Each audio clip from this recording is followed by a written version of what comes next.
All right, let's get started. This is your 20-minute Annuity Tuesday. My name is Trent Zimmermann, and I am the Director of Annuities here at BGA Insurance. BGA Insurance is a wholesaler of life insurance, annuities, long-term care, and disability. I myself have a bachelor's with background in economics, a master's in finance. I'm a chartered financial consultant and chartered life underwriter, and this is your 20 minutes on asset-based long-term care. We're doing a deep dive today. Now, we've talked about long-term care before. We've done a long-term care primer, and we focus in on annuities there. We've talked about qualified funds and how to be able to reposition them in order to get them into a long-term care policy using SPIAs with period certain. And we've also talked about rollover strategies with this big wave of annuities coming out of surrender in the short-term 3-year MIGAs, as well as the massive amount of news that are sitting outside of surrender period right now. So today we're going to be focusing on, we're going to be repeating a lot of the same stuff that you've already heard, but we're going to go a little bit deeper into landscape and the mechanics, and we're going to go a little bit deeper into a head-to-head on hybrid versus annuity and talk about what might be best for your clients there. So you've seen this slide before. I want to keep hammering this home to you all because 82% of clients rate long-term care as the number one financial concern. 42% believe long-term care would deplete their savings.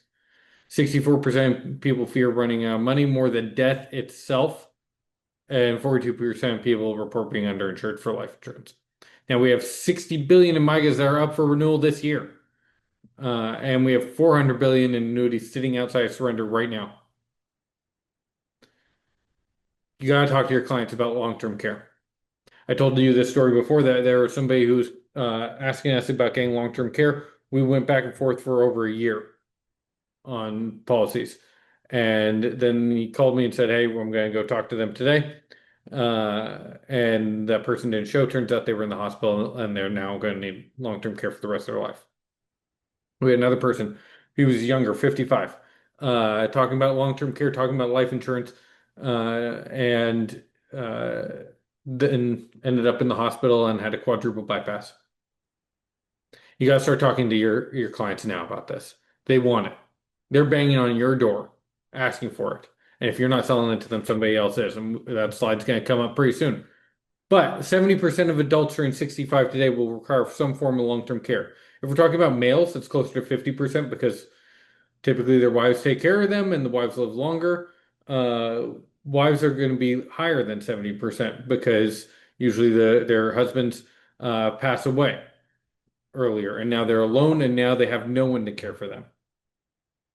Average age of these events is 82. Average term is 4 years, and 35% of people will exceed 7 years.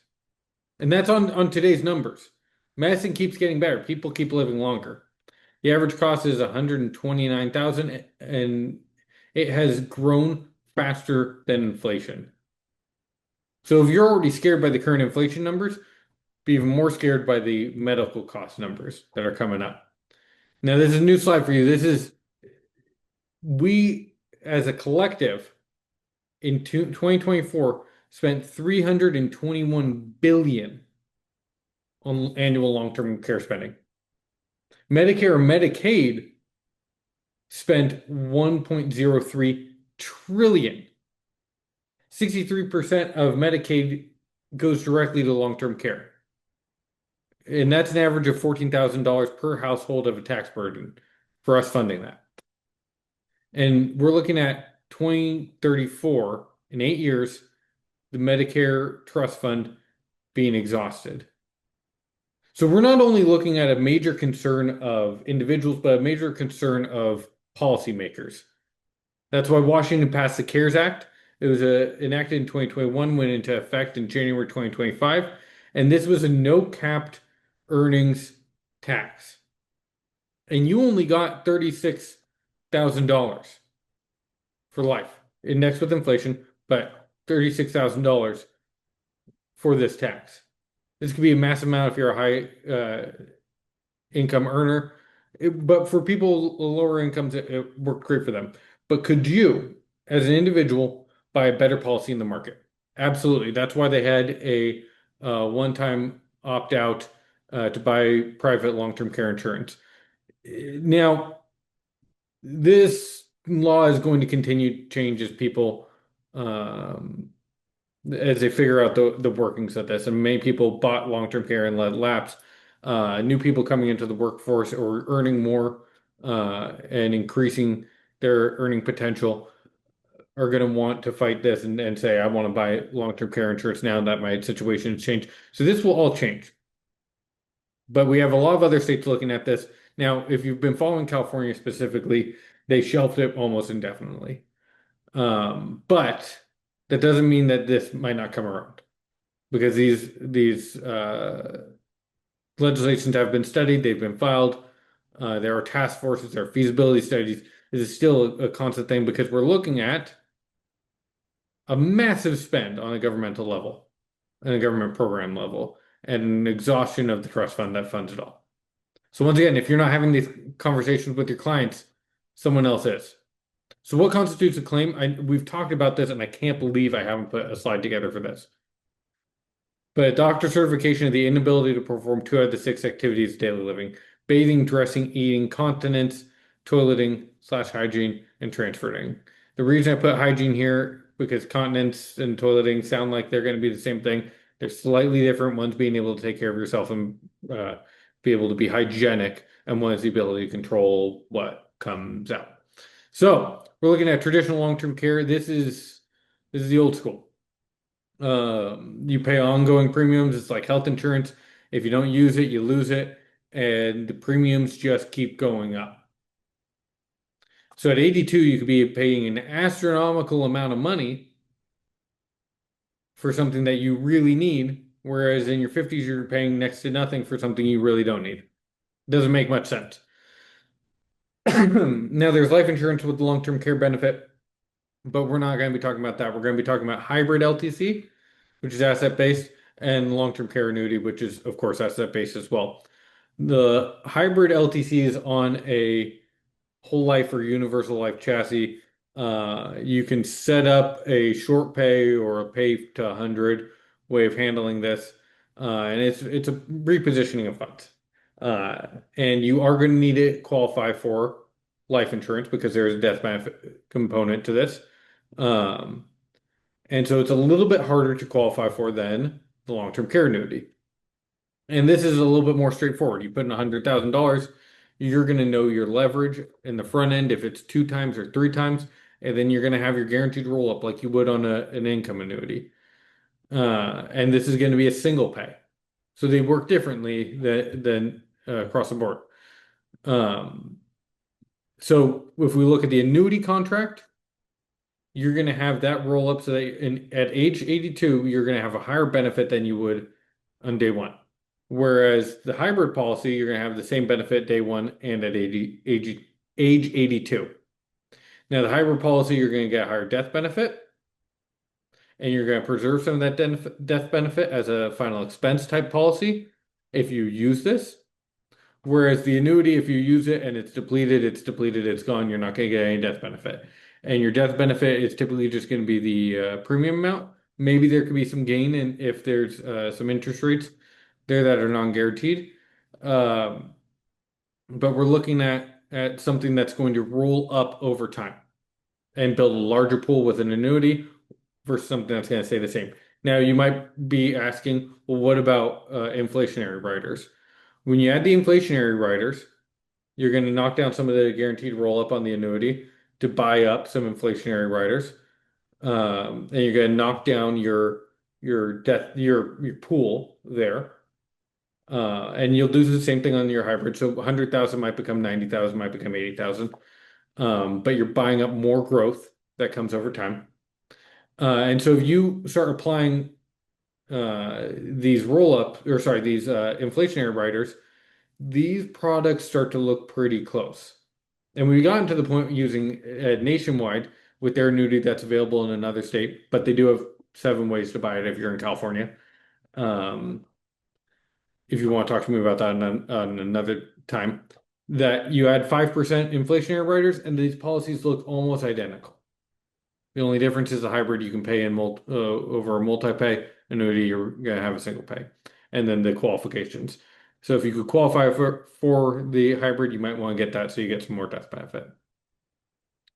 Now, when we're looking at these policies, we're going to look at reimbursement versus indemnity.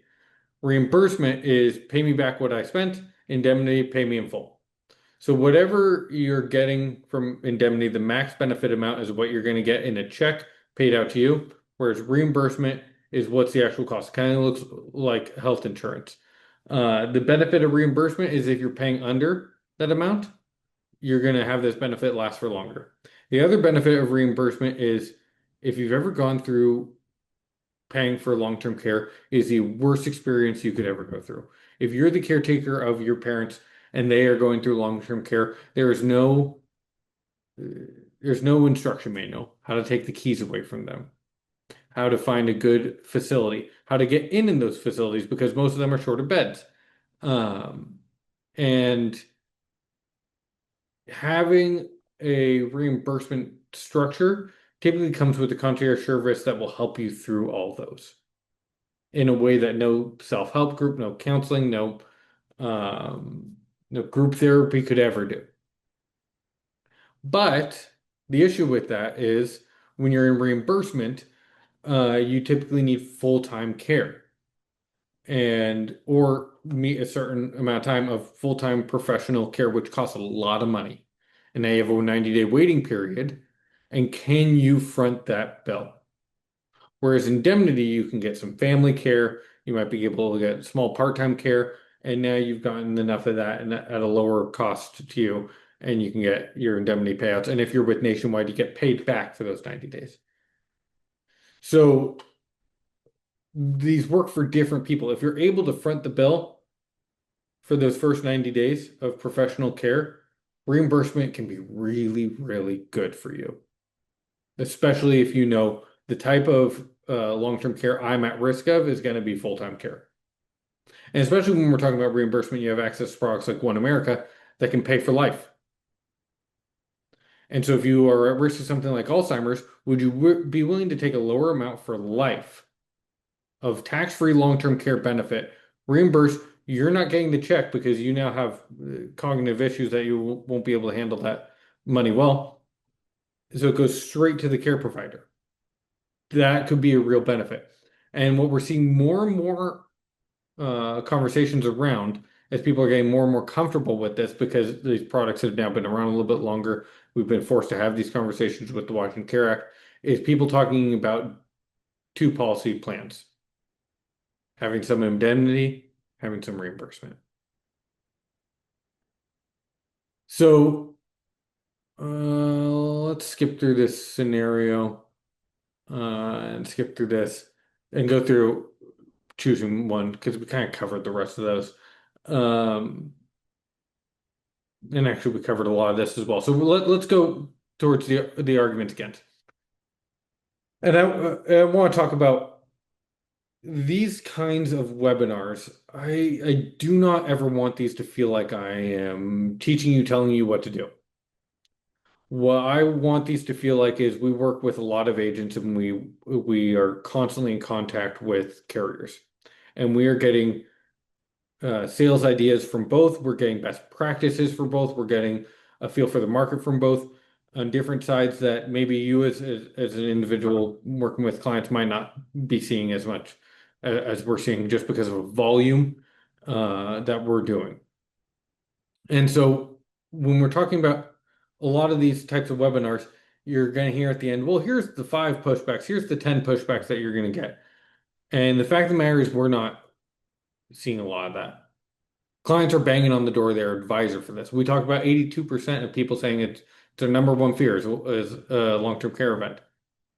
Where's the other 18? Or it's still a concern for many of them, but 82% are not knocking on their door. The only pushback we hear is, well, my client's wealthy enough they can self-insure. And I'm going to go through the numbers of that because I think people who are on this are numbers people. And then we'll go into why I think that might be applicable or not. So if we have I ran in California 100,000 on a 65-year-old getting a payout at 82, the average age.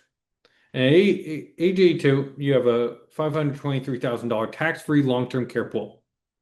And self-insurance, let's put 100,000 in the market, let's let it grow, and that's going to be doing it. If you're disciplined to actually do that and put 100,000 in an S&P 500 ETF and let it sit there for 18 years, never touch it, have no fees associated with it, it's going to grow to at 8%, 400,000, the historical average 568,000, at a booming 12%, 762. And that's only happened twice before in our history. Um, and that's been in starting in recession years. So is that now? That's up to you to decide. But so you might look at that and say, hey, I'm better in two of these scenarios. Well, what if you have fees associated to it? Well, now the historical average is going to drop down to 471. So now we're under that 523. But you're going to have to liquidate this at the time. So let's say you've never had any trades before, you kept it in the ETF, you took the fees, and now you're liquidating all at once. The only one that does better is if we had a booming 12% year, which is, again, only happened twice, and both of them have been starting in very low recession depression years. So let's say you didn't pay fees, you still had this, you never traded. Um, you'd still be under, in all cases, except for 12%.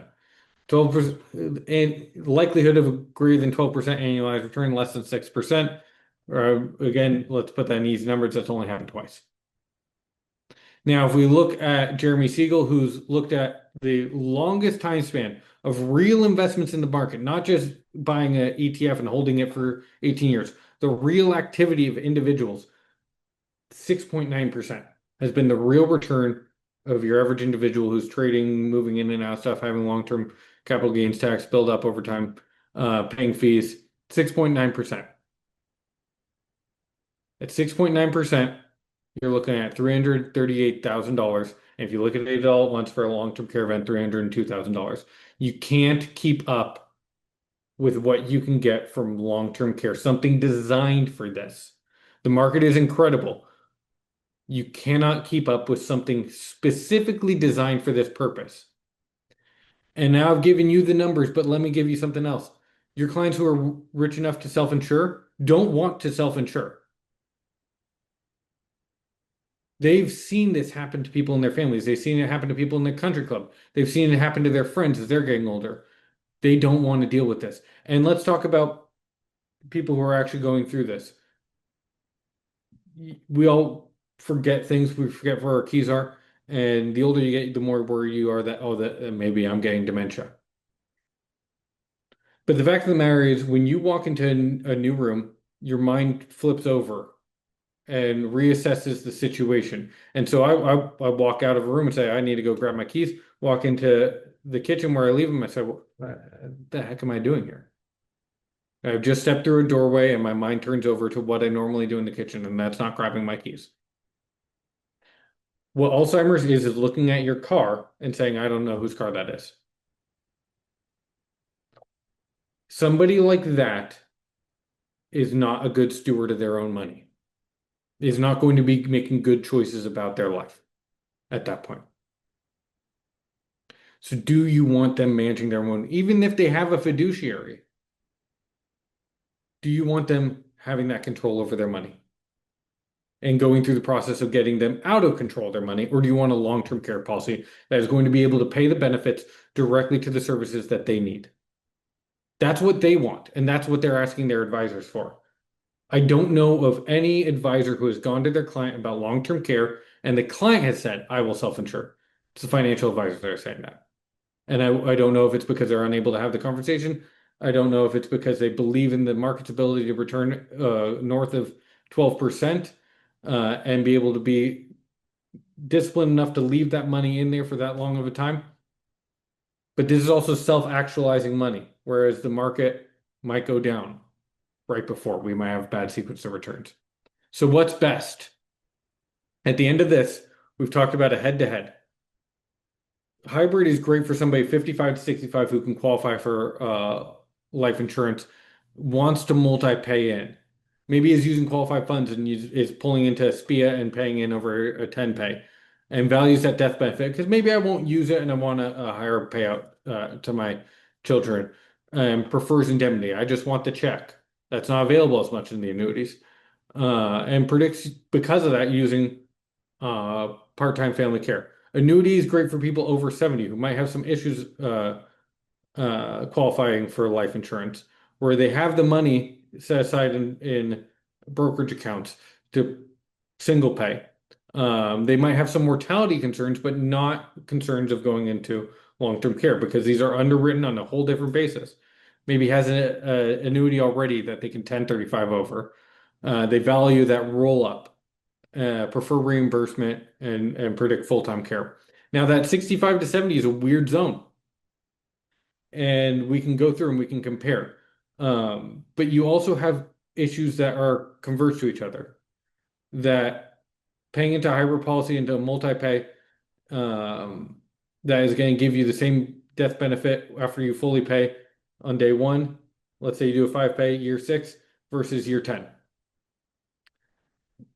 That looks good for somebody who's older because you might want day one coverage versus an annuity that's going to roll up. That looks great for somebody who's younger. So there's not a cookie cutter clean answer for this. These are some very general ideas, but because 55 to 65 can more easily qualify for life insurance and are more likely to multi-pay, but every client's going to be different. If you have a 55-year-old who has a large brokerage account, it might behoove them to have something that rolls up longer over time. It just depends on the client. So we're talking about positioning this. We've talked about MIGA repurposing. There's a wave of them coming up. Repurpose that towards long-term care funds, especially if they know that they don't need them. If they're 7 years old, they're in their retirement, and they are looking at, I don't need this money for my retirement, reposition it to long-term care. Qualified funds repositioning, similar story. But if it's qualified, they're not able to 1035 it into a long-term care annuity. Can they get a hybrid policy? And can they do a SPIA into that? Dual policy strategies, getting indemnity and reimbursement. And also, if we're talking about income with a doubler as a long-term care benefit, that's not true long-term care. It'll expire at some point when the cash value is depleted. It's a great supplement to long-term care, and it could be a great supplement if you need some longevity insurance because you have some risks with your financial plan of making it through retirement, but you also want some long-term care benefit. But adding that into your long-term care pool with asset-based long-term care can be a very, very strong tool. And now one last piece that I didn't have a slide for, and I know we're 2 minutes over. The best time to plant a tree is 20 years ago.